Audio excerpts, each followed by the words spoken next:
Okay बच्चों, let's read the question. Question says 10 1 rupees coins are put on top of each other on a table. Each coin has a mass m kg.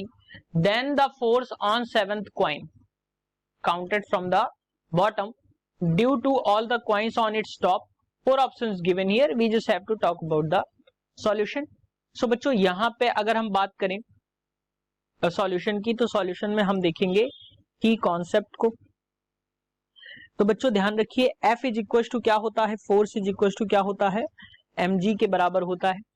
अब यहाँ पे अगर मैं question के according देखूं तो क्या है, यहाँ पे 10 कॉइन्स को एक के ऊपर एक रखा गया है. तो कुछ इस तरीके से कॉइन्स को रखा गया होगा. मैं यहाँ पे बना दे रहा हूं.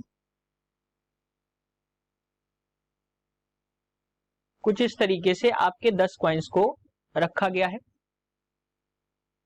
एक के ऊपर एक, और एक ये 10वां. ये 10 कॉइन्स को आपस में एक के ऊपर एक रखा गया है. अब बच्चों सभी का मास जो है वो m है. तो बच्चों अगर मैं यहां से नीचे से अगर मैं काउंट करूं 1 2 3 4 5 6 7, तो इस 7th कॉइन की अगर मैं बात करूं, इस 7th कॉइन की अगर मैं बात करूं, तो यहां पे जो फोर्स लग रहा होगा वो कितना होगा, हमसे ये पूछा गया है.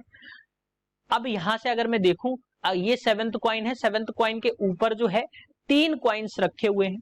अगर हम ईच फोर्स की बात करूं तो 10वें कॉइन की वजह से इस पे फोर्स mg लगेगा जो वर्टिकली डाउनवर्ड होगा. फिर मैं बात करूं इस वाले कॉइन की, तो यहां पे भी mg लगेगा जो वर्टिकली डाउनवर्ड होगा.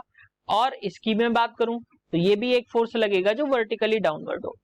यानी कि यहाँ पे मैं 7th कॉइन पे जब फोर्स की बात करूंगा तो 8th 9th और 10th कॉइन की वजह से यहाँ पे एक फोर्स लगेगा 7th कॉइन पे, वो जो वर्टिकली डाउनवर्ड होगा, और वो होगा 3 mg के बराबर. जो वर्टिकली डाउनवर्ड्स लगेगा, कैसा लगेगा बच्चों, वर्टिकली डाउनवर्ड्स. सो बच्चों यहाँ पे अगर मैं ऑप्शन की बात करूं तो option 1 is the correct answer for this question.